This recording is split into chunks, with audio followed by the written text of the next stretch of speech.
right within the past few hours, there has been a ferocious battle here on the outskirts of Kiev. And this is one of those Russian Soviet era vehicles which is completely burned out. You can see this is a bridge, actually, is an access point to the northwest of Kiev, the Ukrainian capital. And the Russian column that has come down here has been absolutely hammered. Obviously, we're still in a very exposed situation right now, but if I can just bring you along here, there's the debris everywhere, the twisted metal of these vehicles. This is obviously just a truck carrying supplies. We saw the armoured vehicle in front there. I mean, looking around, absolutely, look at this. I mean, what kind of munitions does it take to do that to a car, to a vehicle? You know, I know that I've been speaking to the local Ukrainian commanders here.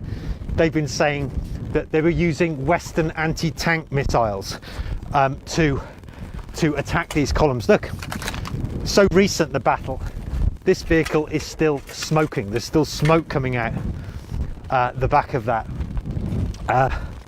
Ammunition boxes on the ground. There's unexploded grenades, you know, in various like pineapple grenades everywhere. You know, a real scene of devastation along this bridge. According to the local Ukrainian military that I've been speaking to, there were maybe as many as 10. I mean, look, I mean, this is a bit of almost a cliche, but obviously somebody's brought a memento from home, you know, and now it's scorched and lying with the debris of their, in this case, failed attack.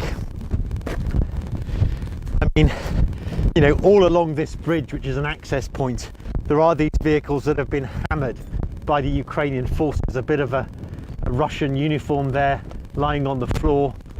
I can tell you, I toured this area earlier, and there are some terrible things that we can't really show you on camera in terms of dead bodies, Russians still lying here on the ground. This vehicle here is obviously from the Russian military. It's got the letter V daubed on the side, looking tape or in paint. That I think that stands for Vostok, which is the Russian word for east, which implies that these military equipment, they came from the eastern divisions of the Russian military. What I was saying there, look, as evidence, I don't want to show you this too much, but there's a body there. That's a Russian soldier that is lying there dead on this bridge. Lying there dead on this bridge as his column has attempted to drive in and been thwarted. Ukrainian officials and Ukrainian soldiers who I've been speaking to over the past couple of hours are absolutely enthused by this victory they say that they've scored. And it's not just here. We've seen instances all over the country where the Ukrainians have really pushed back against the Russians, and it's really made them feel that they can win this war. But you know, the big question is, what will Russia do now? If it has sent in, as it seems it has, an underpowered invasion, there is a very strong chance, I would say, you know, and I live in Russia and I've covered Russia for many, many years, that they could double down and go in much harder. And that is the big risk now for the Ukrainian military as they celebrate their victories. Big question is, what will the response of the Russian military and the Russian political leadership be, John? Since this invasion begun, is that the Ukraine... Oh, actually, I was crouching down right by a grenade there, look, I didn't see that, so let's move away from that. Look, I mean, you've got the Ukrainian military that is battle hardened from its fight in the east of the country. They've been fighting Russians and Russian-backed rebels in that region for a long time, and so they know what they're doing.